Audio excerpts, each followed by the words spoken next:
Hello दोस्तों, स्वागत है आपका यूट्यूब चैनल प्रगति कोचिंग सेंटर में। दोस्तों मैं हूं आलोक यादव और आज हम लोग पढ़ने वाले हैं ज्यामिति। तो ज्यामिति आप लोग और पिछला क्लास में पढ़ चुके होंगे, 8 क्लास 9th क्लास में कुछ न कुछ पढ़े होंगे। तो उसको विस्तार से जीरो से लेकर के मतलब हाई लेवल तक हम लोग आज समझेंगे, जो क्वेश्चन पूछता है बिहार बोर्ड में।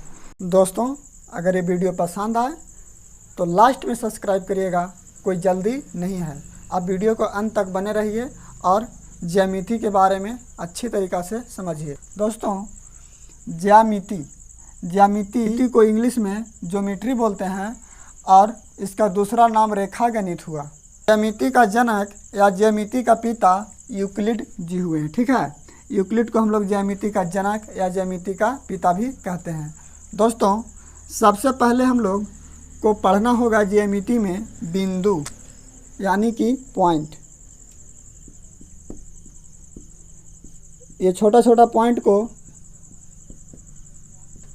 हम लोग पढ़ लेंगे तभी आगे वाला बात को समझ में आएगा। अगर ये सब आप नहीं जानते हैं तो आप ये सब जानने के पहले ज़रूरत है। अगर ये सब आपको नहीं मालूम रहेगा तो आगे का क्वेश्चन में आपको प्रॉब्लम होने वाला है। इसलिए हम लोग आकर के पहले छोटा छोटा बात को समझ लेते हैं। तो बिंदु, दोस्तों आप एक सादा पेज लीजिएगा और सादा पेज पर पेंसिल की नोक जितना दबाते हैं तो इस तरह से एक बिंदु आ जाता है। ठीक है, तो इसी को ये जो आकृति बना इसी को हम लोग बिंदु कहते हैं। देखिए इस आकृति का न लंबाई है, न चौड़ाई है, न मोटाई है, तो इसको हम लोग बिंदु कह सकते हैं। ठीक है, और बिंदु को हमेशा कैपिटल लेटर से सूचित करते हैं, जैसे ए हो गया या बी हो गया, पी हो गया, क्यू हो गया, कोई से करिए लेकिन कैपिटल रहना चाहिए। ठीक है, ये तो हम लोग सीख लिए बिंदु। अब आते हैं रेखा पर। रेखा यानी कि लाइन।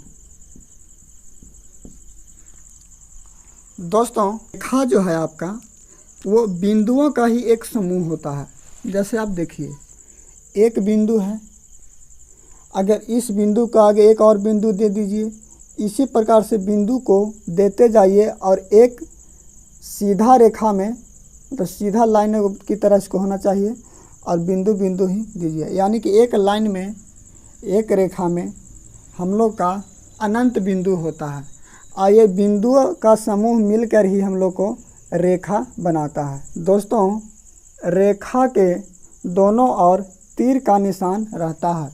ये तीर का निशान हम लोग को इंडिकेट करता है कि ये अनंत तक जा सकता है और ये पीछे की ओर अनंत तक आ सकता है। यानी कि ये मतलब स्थिर नहीं होता है, यानी कि रेखा की लंबाई हम लोग का स्थिर नहीं है। इसको कितना भी दूर तक ले जा सकते हैं और इसको कितना भी दूर तक पीछे ले जा सकते हैं। ठीक है, इसको अब ए दीजिएगा तो ये आपका बी हो गया।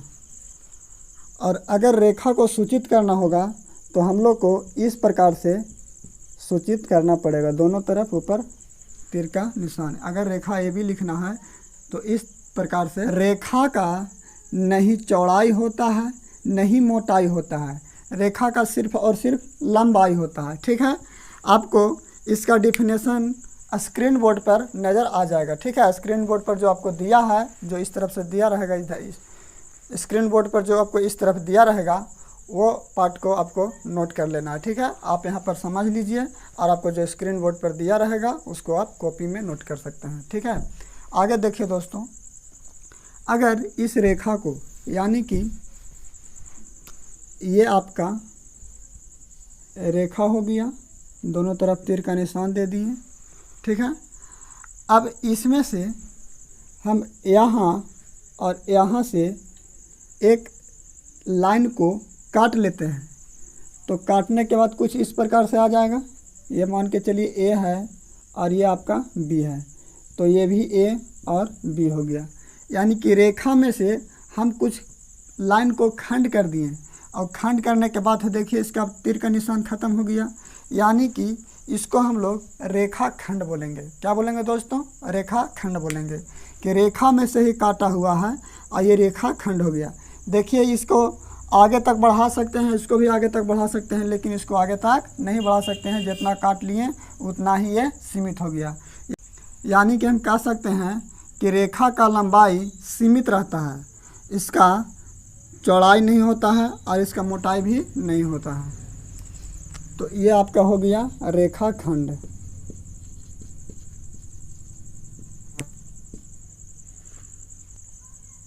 अब आगे आ जाइए, अगला टॉपिक किरण। दोस्तों, किरण को हम लोग रे बोलते हैं। रे मतलब किरण।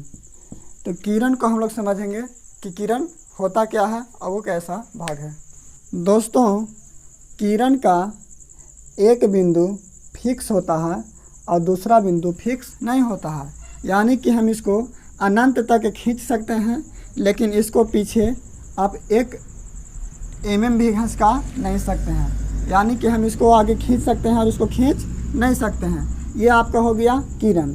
अगर मान के चलिए कि किरण को लिखना है तो कैसे हम लोग लिखेंगे, तो ए बी लिख करके और ऊपर से इस तरह से आप दे दीजिए, ये हम किरण ए बी इसको बोल सकते हैं। ठीक है, तो ये किरण हम लोग भी समझ लिए, बिंदु समझ लिए कि एक बिंदु दे दिए, बिंदु हो गया जिसका लंबाई चौड़ाई ऊंचाई नहीं होता है। रेखा जिसको दोनों छोर अनंत तक बढ़ाया जा सकता है, यानी कि रेखा को हम कागज़ पर नहीं दर्शा सकते हैं, रेखा को हम श्यामपट्ट पर नहीं दर्शा सकते हैं। रेखा अनंत तक बढ़ाया जा सकता है दोनों ओर, रेखाखंड अनंत तक नहीं बढ़ाया जा सकता है, इसका दोनों छोर फिक्स होता है।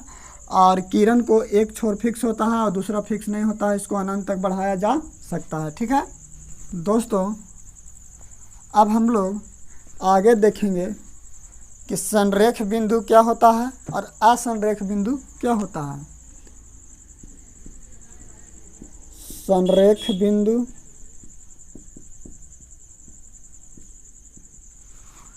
तो संरेख बिंदु देखिएगा कि 3 या 3 से अधिक, दोस्तों 3 या 3 से अधिक बिंदु एक ही रेखा में हो तो उसे संरेख बिंदु कहते हैं। यानी कि रेखा एक ही हो और एक ही रेखा पर हम लोग को 3 बिंदु या 3 से अधिक बिंदु अगर होगा तो ये हम लोग को संरेख बिंदु हो जाएगा। अब आते हैं असंरेख बिंदु।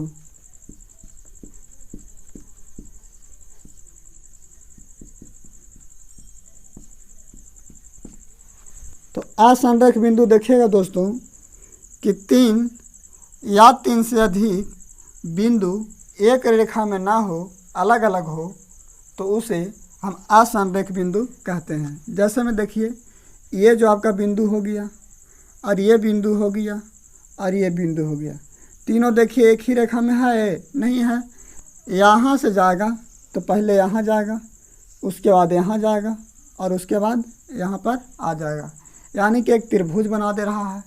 त्रिभुज बना रहा है ना, तो 3 या 3 से अधिक बिंदु अगर रहेगा तो एक ही रेखा पर नहीं रहेगा, उसको हम लोग असंरेख बिंदु कहेंगे। ठीक है दोस्तों, ये सब छोटा छोटा बात है, परंतु आपको बहुत बड़ा बड़ा जगह पर काम देने वाला है, इसलिए ये सब बात को मतलब भुलाना नहीं है। अब आगे देखिए, संरेख बिंदु और असंरेख बिंदु तो हम लोग देख लिए। अब अगला आप देखिएगा संगामी रेखाएं। संगामी रेखाएं दोस्तों, संगामी रेखा किसे कहेंगे उसके बारे में थोड़ा सा देख लीजिए कि अगर एक बिंदु से, एक बिंदु है आपका, अगर एक बिंदु से 3 या 3 से अधिक रेखाएं गुजरे तो उसे संगामी रेखा कहते हैं। ये आप देख रहे हैं कि ये ए बी जो रेखा है, ये आपका बी सी हो गया और ये आपका सी डी हो गया। ये तीनों के तीनों रेखा एक ही बिंदु ओ से गुजर रहे हैं, यानी कि ये संगामी रेखाएं आपस में ये क्या हो गए, संगामी रेखाएं हो गए। अगर 3 या 3 से अधिक, ये 3 हो या 3 से अधिक हो, तो चौथा भी अगर रहेगा तो वो भी आपस में क्या है, संगामी रेखाएं हैं। ठीक है दोस्तों, अगला है आपका असंगामी रेखाएं। असंगामी रेखाएं, तो इसका डिफिनेशन आपका हो जाएगा कि 3 या 3 से अधिक रेखाएं एक बिंदु से ना होकर के अलग अलग बिंदु से होकर जाए, उसको हम लोग असंगामी रेखाएं कहते हैं। जैसे ये वाला है, ये ऐसे गया, कोई इस तरह से चल गया, कोई इस तरह से चल गया, यानी कि अलग अलग बिंदु से ये सब जा रहा है, तो ये सब हम लोग को असंगामी रेखाएं में आ गया। ठीक है, कोई दिक्कत?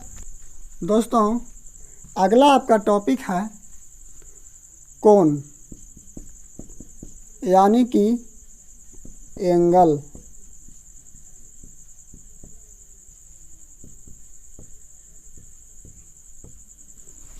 कोण के बारे में समझेंगे, बहुत ही इम्पोर्टेंट टॉपिक है और इसको अच्छा तरीक़ा से आप लोग ध्यान से देखिएगा।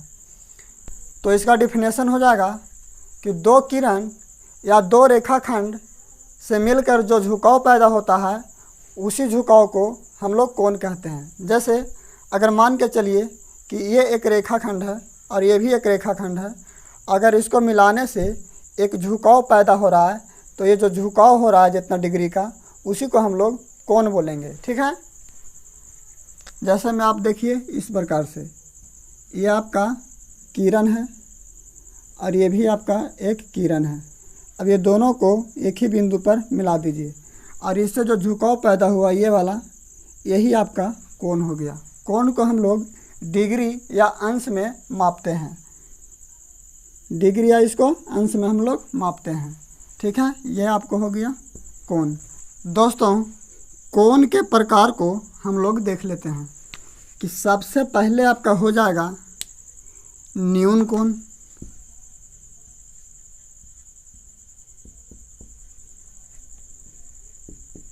सबसे पहले आपका न्यून कोण हो जाएगा और उसके बाद सम कोण हो जाएगा दूसरा, और तीसरा अधिक कोण,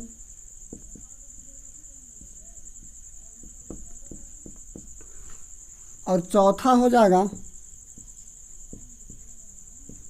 सरल कोण या फिर ऋजु कोण।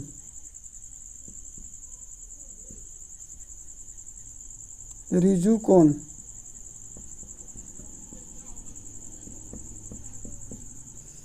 और पांचवा हो जाएगा बृहत कोण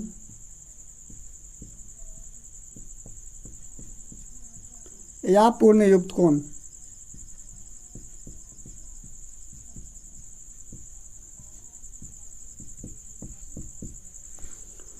और छठा में हो जाएगा दोस्तों पूर्ण कोण।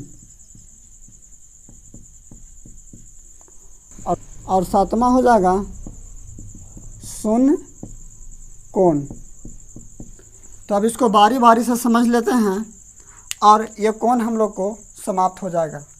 तो देखिए दोस्तों, ध्यान से देखिएगा कि न्यून कोण किसको कहेंगे, सम कोण किसे कहेंगे, अधिक कोण किसे कहेंगे और सरल कोण या ऋजु कोण किसे कहेंगे। तमाम बात को हम लोग देखते हैं बारी बारी से। तो सबसे पहला न्यून कोण, इसको मिटा दें, इसको मिटा देते हैं। यहाँ पर देखिएगा न्यून कोण को सबसे पहले हम लोग का आ जाएगा न्यून कोण। तो एक किरण को इस तरह से खींच दीजिए और यहाँ पर ये पॉइंट दीजिए और इस प्रकार से आप खींच दीजिए।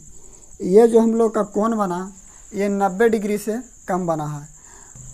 जिस कोण का माप 90 डिग्री से कम हो उसे न्यून कोण कहते हैं।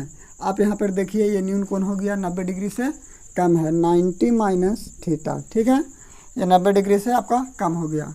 अब हम लोग समझते हैं सम कोण। सम कोण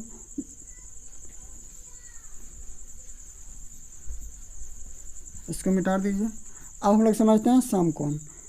जिस कोण का माप 90 डिग्री होता है उसे हम लोग सम कोण कहते हैं। देखिए आपका ये सम कोण हो गया। इस कोण का माप हम लोग को 90 डिग्री है, तो ये आपका सम कोण हो गया। और अगर 90 डिग्री से अधिक हो जाए, यानी कि ये जो किरण है ये सोझे न जाकर के थोड़ा सा इस तरफ से आ जाएगा, तो ये जो कोण आपका बन रहा है ये आपका 90 प्लस थीटा, यानी कि 90 डिग्री से अधिक बन रहा है। तो ये हो गया आपका अधिक कोण। और सरल कोण देखिएगा दोस्तों, सरल कोण देखिए, अगर दो रेखाखंडों को, देखिए एक रेखाखंड ये हो गया और एक रेखाखंड ये हो गया, मिला देते हैं और मिलाने से जो कोण बनता है, यहाँ पर ये कोण बना, यही हम लोग का सरल कोण या रिजु कोण हो गया। इसको हम लोग ओ दे दो और इसको ए और इसको बी, ये हम लोग का हो गया सरल कोण या फिर रिजु कोण, दोनों में से कुछ भी बोल सकते हैं। और आगे बृहद कोण देखिएगा,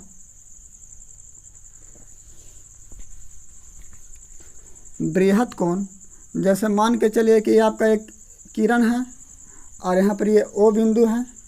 अब इसको इस सोझे ना खींच करके, सोझे खींच देंगे तो हम लोग को सरल कोण हो जाएगा।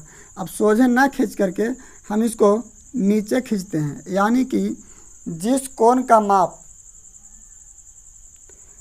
180 से अधिक और 360 डिग्री से कम हो उसे बृहद कोण या पूर्ण युक्त कोण कहते हैं।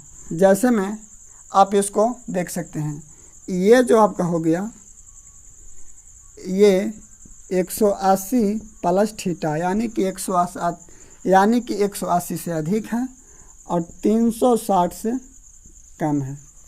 ये आपका बृहद कोण या पूर्ण युक्त कोण हो गया, ठीक है। अब आगे देखिएगा पूर्ण कोण। दोस्तों पूर्ण कोण, ये वाला जो रेखा, ये वाला जो किरण आपका है, ये किरण को इस तरफ ना ला करके यही वाला किरण पर हम लोग दोहरा देते हैं। जैसे ये वाला किरण यहाँ पर ना खींच करके और ये आपका एक किरण खींच दिए, इसका नाम ओ और इसका नाम बी दे देते हैं, और जो ए वाला हुआ, ए वाला को भी इसी पर चढ़ा देते हैं। इस तरह से चढ़ा दिए, यानी कि ए भी इस पर है और बी भी इस पर है, चढ़ा हुआ है, उसी को हम लोग पूर्ण कोण कहेंगे। और शून्य कोण का, यानी कि जिस कोण का माप 0 डिग्री हो, 0 डिग्री हो, उसको हम लोग शून्य कोण कहते हैं। तो इस तरह से हमें उम्मीद है कि कोण आपको समझ में आ गया होगा।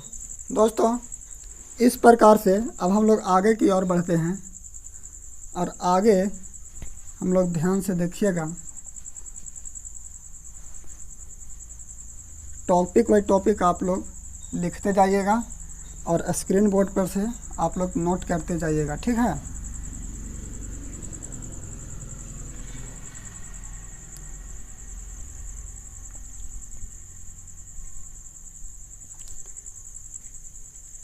तो आगे देखिएगा दोस्तों,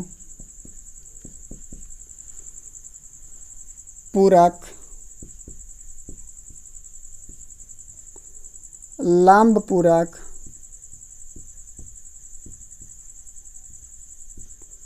या कोटि पूरक,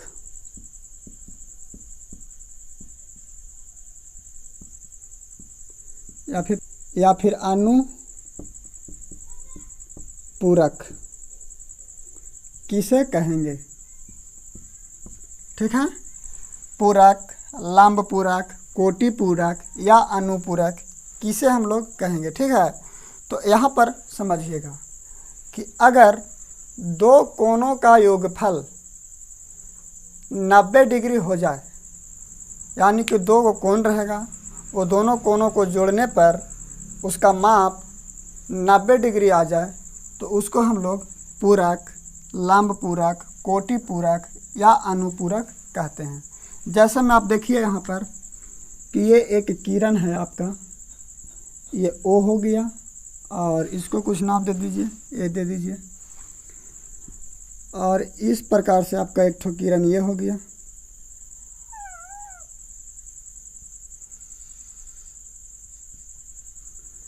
और एक किरण ये हो गया, इसका नाम बी हो गया और इसको सी। तो अगर ये वाला कोण और ये वाला कोण को जोड़ने पर हम लोग को 90 डिग्री आ जाएगा तो हम लोग इसको पूरक, लंब पूरक, कोटि पूरक या फिर अनुपूरक कह सकते हैं। तो यहाँ पर लिखिए कि कोण COB प्लस कोण BOA बराबर 90 डिग्री। अगर ये दोनों मिलकर के 90 डिग्री हो रहा है तो हम लोग को पूरक, लंब पूरक, कोटि पूरक या अनुपूरक है। अब अगला हम लोग देखिए, अब ये आप लोग को समझ में आ गया होगा तो इसको इरेज करते हैं।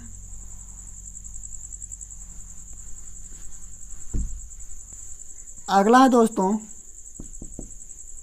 समपूरक, परिपूरक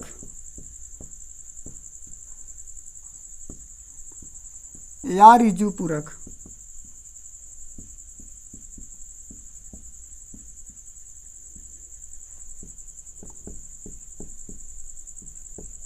कौन किसे कहेंगे, ठीक है। समपूरक, परिपूरक या ऋजु पूरक, तीनों का नाम एक ही है। इसको हम लोग समझ लेते हैं कि अगर दो कोणों का योगफल 180 डिग्री हो जाए तो उसको हम लोग समपूरक, परिपूरक या फिर ऋजु पूरक कह सकते हैं। जैसे में आप देख लीजिए कि ये आपका इस प्रकार से है और ये है, तो इसका नाम दे दिए A, B और ये आपका C हो गया। और इसका माप 110 डिग्री और इसका माप 70 डिग्री है। अब ये दोनों कोण को जोड़ेंगे तो 180 डिग्री आ जा रहा है, यानी कि ये दोनों कोणों का योगफल समपूरक, परिपूरक या ऋजु पूरक कोण हो गया।